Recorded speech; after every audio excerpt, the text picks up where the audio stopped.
maliligo sa dagat kasama ang kani-kanilang mga pamilya. Halos mapuno rin ang mga cottage sa beach area habang pinipiling dito gugulin ng marami ang kanilang bakasyon.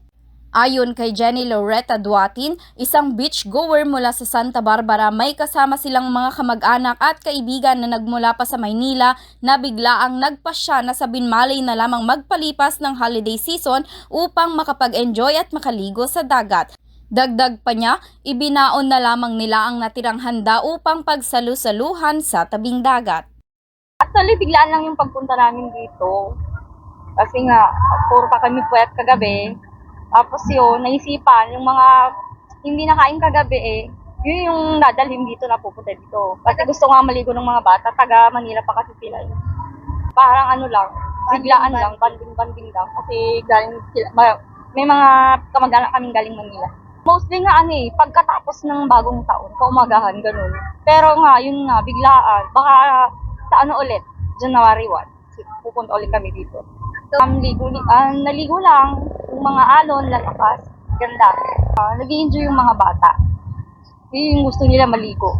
Samantala, ayon kay Lynn, isang beach goer, pinili nilang magtungo sa Binmalay Beach dahil ito ang isa sa pinakamalapit na beach destination. Layunin din umano ng kanilang pagpunta ang bigyan ng kasiyahan at pagkakataong makapaglaro at makapag-enjoy ang mga bata.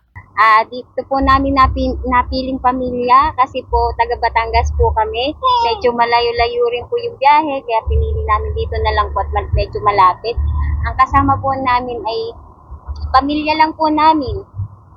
Enjoy yung mga bata sa beach. Gusto talaga po nilang maligo kaya po dito na lang po kami pumunta.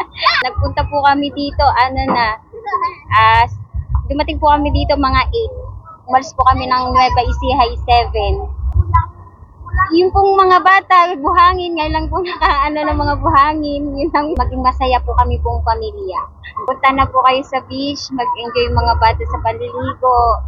Samantala, sa kabila ng dami ng mga bisita, nananatiling steady ang presyo ng mga cottage sa Binmalay Beach. Ang halaga ng upa ay naglalaro mula 500 piso hanggang 1,500 piso depende sa laki at lokasyon ng cottage. Ikinalugod ito ng maraming turista dahil hindi nagkaroon ng biglaang pagtaas ng presyo kahit peak season ngayong mga araw na ito. Gayunpaman, kapansin-pansin pa rin sa ilang bahagi ng Baywalk ang bakas ng nagdaang bagyo. Makikita ang naipong buhangin at ilang sanga ng puno na nakakalat sa lugar. Sa kabila nito, hindi ito naging hadlang upang patuloy na dumagsa ang mga taong nais magpahinga, magsaya at magdiwang ng holiday season sa Binmalay Beach. Para sa programang Bombo Hanay ed Ugto Patrol numero 2, Bombo Jairaan ka nag-uulat. This is Bombo Radio Philippines, the #1 and most trusted source of news and information.